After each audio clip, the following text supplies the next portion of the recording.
ಎಲ್ಲರಿಗೂ ನಮಸ್ಕಾರ ಸ್ನೇಹಿತರೆ, ನನ್ನ ಯೂಟ್ಯೂಬ್ ಚಾನಲ್ಗೆ ಎಲ್ಲರಿಗೂ ಸ್ವಾಗತ. ಸೊ ಇವತ್ತಿನ ಒಂದು ಮೋಟಿವೇಶನಲ್ ವಿಡಿಯೋ ಬಂದ್ಬಿಟ್ಟು, ಜೀವನದಲ್ಲಿ ಯಾರು ತಾಳ್ಮೆಯಿಂದ ಇರುತ್ತಾರೋ ಅವರು ಯಾವತ್ತೂ ಕೂಡ ಸೋಲೋದೇ ಇಲ್ಲ. ಸೊ ಇವತ್ತಿನ ಒಂದು ಕಂಟೆಂಟ್ ಇದಾಗಿದೆ. ಹೆಂಗಪ್ಪ ಅಂತಂದರೆ, ಜೀವನದಲ್ಲಿ ನಾವು ಎಲ್ಲವನ್ನು ಅನುಸರಿಸ್ಕೊಂಡು ಹೋಗಬೇಕು. ಇಲ್ಲಿ ಅನುಸರಿಸ್ಕೊಂಡು ಹೋಗಲಿಲ್ಲ ಅಂದರೆ ಯಾವುದು ಕೂಡ ಕೊನೆಗೆ ಎಂಡ್ ಆಗಲ್ಲ, ಮತ್ತು ಯಾವುದಕ್ಕೂ ನೆಲೆ ಅನ್ನೋದು ಇರಲ್ಲ. ನಾವು ಅನುಸರಿಸ್ಕೊಂಡು ಹೋಗದೇ ಇದ್ದರೆ ನಮ್ಮ ಒಂದು ಸಂಬಂಧಗಳು ಏನಿದಾವೋ ಬ್ರೇಕ್ ಆಗಿಬಿಡ್ತವೆ, ಇಲ್ಲಿ ಸೊ ಕಳಚಿ ಹೋಗ್ಬಿಡ್ತವೆ. ಅದಕ್ಕೋಸ್ಕರ ನಾವು ಎಲ್ಲವನ್ನು ಸಹಿಸ್ಕೊಂಡು ಇರಬೇಕು. ಪ್ರೀತಿ ಮತ್ತು ದ್ವೇಷ ಅನ್ನೋದು ಏನು ಇದಾವೋ ಇವೆರಡು ವರ್ಡ್ಸ್ಗಳು ಸಾಮಾನ್ಯ ವರ್ಡ್ಸ್ಗಳೇ.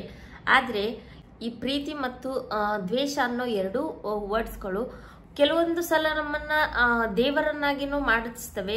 ಅದೇ ಒಂದು ಎರಡು ವರ್ಡ್ಸ್ಗಳು ನಮ್ಮನ್ನ ರಾಕ್ಷಸನಾಗಿಯೂ ಕೂಡ ಮಾಡಿಸ್ತವೆ. ಯಾವಾಗ ನೀವು ಆತ್ಮವಿಶ್ವಾಸದಿಂದ ಇರ್ತಿರೋ ಜನರು ಅವಾಗ ನಿಮ್ಮನ್ನ ನೋಡ್ತಾರೆ, ಒಂದು ಗೌರವವನ್ನು ಕೊಡ್ತಾರೆ. ಇಲ್ಲ ಅಂತಂದ್ರೆ ನಿಮಗೆ ಯಾವ ಗೌರವವನ್ನು ಕೊಡಲ್ಲ ಜನ. ಮತ್ತೆ ಅದೇ ಜನ ನಿಮಗೆ ಕೆಲ್ಸಕ್ಕೆ ಬಾರದವನು ಅಂತ ಹೇಳ್ತಾರೆ. ಇಲ್ಲಿ ಯಾವಾಗ ನೀವು ನೋವು ಮತ್ತು ಕಹಿ ಘಟನೆಗಳನ್ನ ಸಹಿಸ್ಕೊಳ್ಳೋಕೆ ಶುರು ಮಾಡ್ತೀರಾ, ಪ್ರಾರಂಭ ಮಾಡ್ತೀರಾ, ಅವಾಗಿಂದ ನೀವು ಒಂದು ಸುಂದರವಾದ ಬದುಕನ್ನ ಯಾವ ತರ ಇದೆ ಅನ್ನೋದನ್ನ ನೀವು ಕಲಿತೀರಿ.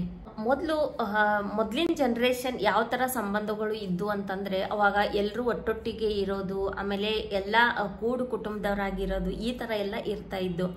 ಅಂದ್ರೆ ಯುಗಗಳವರೆಗೂ ಆ ಜನ ಒಗ್ಗಟ್ಟಿಂದಾನೇ ಕೂಡ್ಕೊಂಡೇ ಇರ್ತಿದ್ರು. ಯಾಕಂತಂದ್ರೆ ಅವ್ರ ಹತ್ರ ಒಂದು ತಾಳ್ಮೆ ಅನ್ನೋದು ತುಂಬಾ ಇತ್ತು, ಮತ್ತೆ ಅವರಿಗೆ ಎಲ್ಲವನ್ನು ಸಹಿಸ್ಕೊಳ್ಳುವಂತ ಶಕ್ತಿ ಇತ್ತು.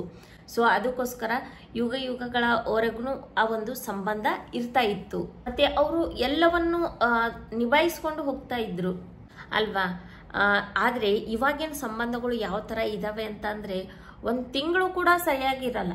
ಇವಾಗ ಇದ್ದಿದ್ದ ಸಂಬಂಧ ಇನ್ನೊಂದು ತಿಂಗಳಿಗೂ ಕೂಡ ಅಷ್ಟು ಸ್ಟ್ರಾಂಗ್ ಆಗಿರಲ್ಲ. ಮೊದ್ಲಿನ ತರ ಒಂದು ತಿಂಗಳ ಹಿಂದೆ ಇರುವಂತ ಒಂದು ರಿಲೇಶನ್ಶಿಪ್ ಯಾವ ತರ ಇದೆ ಆ ತರ ಸ್ಟ್ರಾಂಗ್ ಆಗಿ ಇರಲ್ಲ. ಬೇಗನೆ ಕಳ್ಚ್ಕೊಂಡು ಹೋಗ್ಬಿಡ್ತವೆ. ಯಾಕಂತಂದ್ರೆ ಈಗಿನ ಒಂದು ಜನರೇಷನ್ನಲ್ಲಿ ತಾಳ್ಮೆ ಅನ್ನೋದು ಯಾರಿಗೂ ಕೂಡ ಇಲ್ಲ. ತಪ್ಪು ಮತ್ತು ದೇವರನ್ನ ಯಾವಾಗ ನೀವು ನಂಬಕ್ಕೆ ಶುರು ಮಾಡ್ತಿರೋ ಅವಾಗ್ಲೇ ಕಾಣಿಸುತ್ತೆ. ಆದ್ರೆ ಕೋಪ ಮಾಡ್ಕೊಂಡು ಯಾರು ನಮ್ಮನ್ನ ಬಿಟ್ಟು ಹೋಗಿರ್ತಾರೋ ಅವರು ವಾಪಸ್ ಬರ್ತಾರೆ. ಆದ್ರೆ ಅದೇ ನಮ್ಮ ಮನಸ್ಸನ್ನು ಒಡೆದು ಹೋದವರು ಯಾವತ್ತೂ ಕೂಡ ವಾಪಸ್ ಬರೋಕ್ ಸಾಧ್ಯನೇ ಇಲ್ಲ. ಈ ಪ್ರಪಂಚ ಯಾರು ಚೆನ್ನಾಗಿ ಇರ್ತಾರೋ ಅವರಿಗೆ ಅವರ ಆರೋಗ್ಯವನ್ನು ಜನ ವಿಚಾರಿಸ್ತಾರೆ.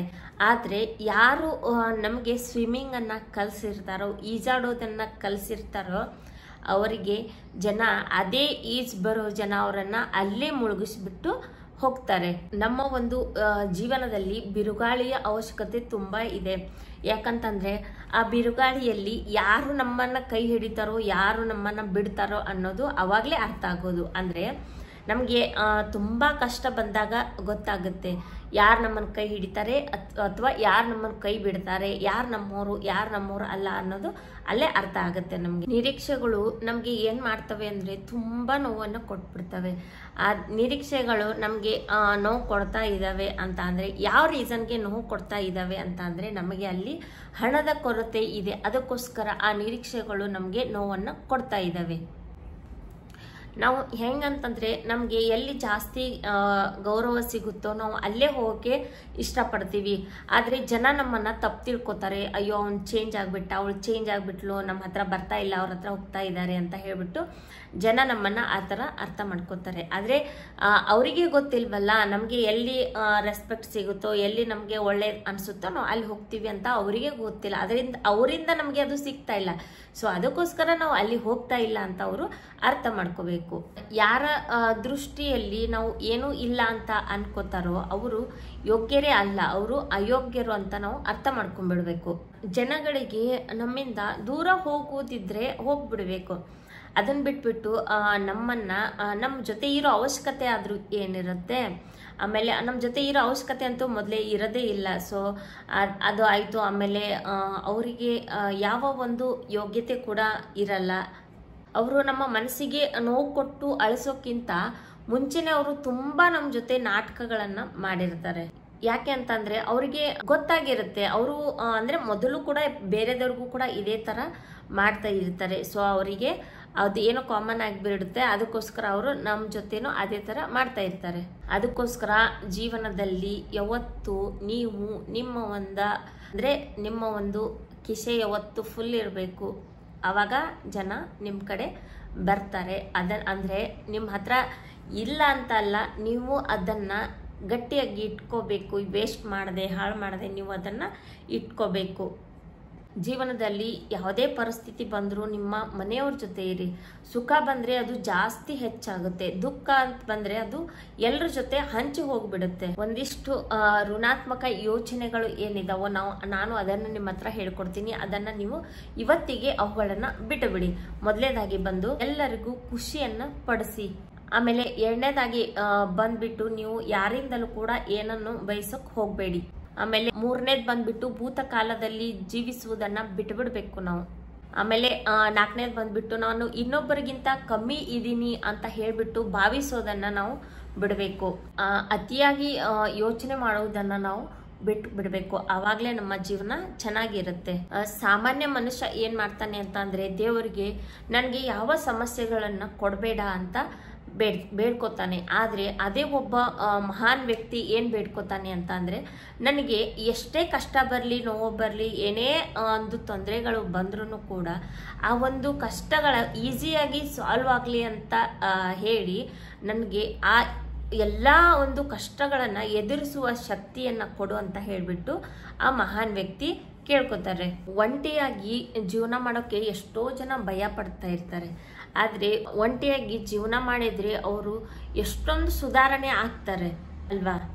ಕೆಟ್ಟ ಒಂದು ಜನರೊಂದಿಗೆ ನಾವು ಒಂದು ಫ್ರೆಂಡ್ಶಿಪ್ ಮಾಡೋದಕ್ಕಿಂತ ಒಳ್ಳೆ ಜನರೊಡನೆ ನಾವು ಫ್ರೆಂಡ್ಶಿಪ್ ಮಾಡೋದು ತುಂಬಾ ಇಂಪಾರ್ಟೆಂಟ್. ಅಥವಾ ನಾವು ಒಂಟಿಯಾಗಿ ಇರೋದೇ ಎಷ್ಟೋ ಬೆಸ್ಟ್ ಅಂತ ಅನ್ಸುತ್ತೆ ಅಲ್ವಾ. ಕೆಟ್ಟ ಜನರಕ್ಕಿಂತ ಇರೋದಕ್ಕಿಂತ ಒಬ್ರೇ ಬದುಕೋದು ತುಂಬಾ ಬೆಸ್ಟ್ ಅಂತ ಅನ್ಸುತ್ತೆ. ಜನ ಏನ್ ಅನ್ಕೋತಾರೆ ಅನ್ನೋದನ್ನ ಯಾವತ್ತೂ ಕೂಡ ನೀವು ತಲೆಗೆ ಹಾಕೋಬೇಡಿ. ನಾನು ಒಂಟಿಯಾಗಿ ಇದ್ರೆ ಜನ ನಮ್ಮನ್ನ ತಪ್ಪು ತಿಳ್ಕೊತಾರೆ ಅಂತ ಅನ್ನೋದನ್ನ ನಾವು ಬಿಟ್ಟು ಬಿಡಬೇಕು. ಅದನ್ನ ಬಿಟ್ರೆ ನಾವು ಅವತ್ತಿನ ಒಂದು ದಿನ ನಾವು ಖುಷಿಯಾಗಿ ಇರ್ತೀವಿ. ಮತ್ತೆ ನೆಕ್ಸ್ಟ್ ಡೇನು ನಾವು ಅದೇ ತರ ಅನ್ಕೋತಾ ಹೋದ್ರೆ ನಮ್ಮ ಆ ಒಂದು ದಿನ ಏನಾಗಿರುತ್ತೆ, ಸುಂದರವಾಗಿ ಇರುತ್ತೆ.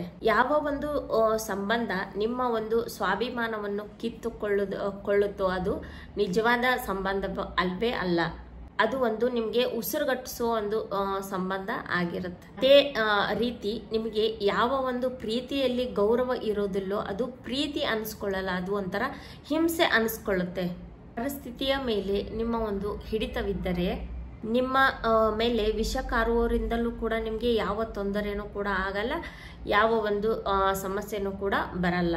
ಸೊ ನಿಮ್ಮ ಜೀವನದಲ್ಲಿ ನಿಮ್ಮ ಜೊತೆಯಲ್ಲಿ ಯಾರು ನಡೀತಾ ಇದ್ದಾರೆ ಅನ್ನೋದು ತುಂಬಾ ಇಲ್ಲಿ ಮುಖ್ಯ ಅಲ್ಲ. ನೀವು ಒಬ್ಬರೇ ಜೀವಿಸುವುದನ್ನ ಕಲಿಯಿರಿ. ಯಾಕಂತಂದ್ರೆ ನಿಮ್ಮ ಜೊತೆ ಕೊನೆ ತನಕ ಯಾರು ಕೂಡ ಇರಲ್ಲ. ಸೊ ಅದಕ್ಕೋಸ್ಕರ ನಿಮ್ಮ ಒಂದು ಕಂಟ್ರೋಲಲ್ಲಿ ನೀವು ಇರಿ. ನಿಮ್ಮ ಒಂದು ಬೇರೆದವ್ರ ಮೇಲೆ ಡಿಪೆಂಡ್ ಆಗಿ ಇರಕ್ಕೆ ಹೋಗಬೇಡಿ. ಇಷ್ಟು ನೀವೆಲ್ಲ ಮಾಡಿದ್ರೆ ನೀವು ನಿಮ್ಮ ಜೀವನದಲ್ಲಿ ಇಷ್ಟೆಲ್ಲ ನೀವು ಅರ್ಥ ಮಾಡ್ಕೊಂಡ್ರೆ ನಿಮ್ಮ ಜೀವನದಲ್ಲಿ ಯಾವತ್ತೂ ಕೂಡ ನಿಮಗೆ ಸೋಲ್ ಅನ್ನೋದು ಇರಲ್ಲ. ನೀವು ತಾಳ್ಮೆಯಿಂದ ಈ ಕೆಲಸವನ್ನೆಲ್ಲ ಮಾಡಬೇಕಾಗತ್ತೆ. ಸೊ ತಾಳ್ಮೆಯಿಂದ ಮಾಡಿದ್ರೆ ನಿಮಗೆ ಯಾವತ್ತೂ ಕೂಡ ಸೋಲ್ ಅನ್ನೋದು ಬರೋದೇ ಇಲ್ಲ. ಯಾಕಂತಂದರೆ ನೀವು ಒಬ್ಬರೇ ಲೈಫ್ ಲೀಡ್ ಮಾಡಬಹುದು.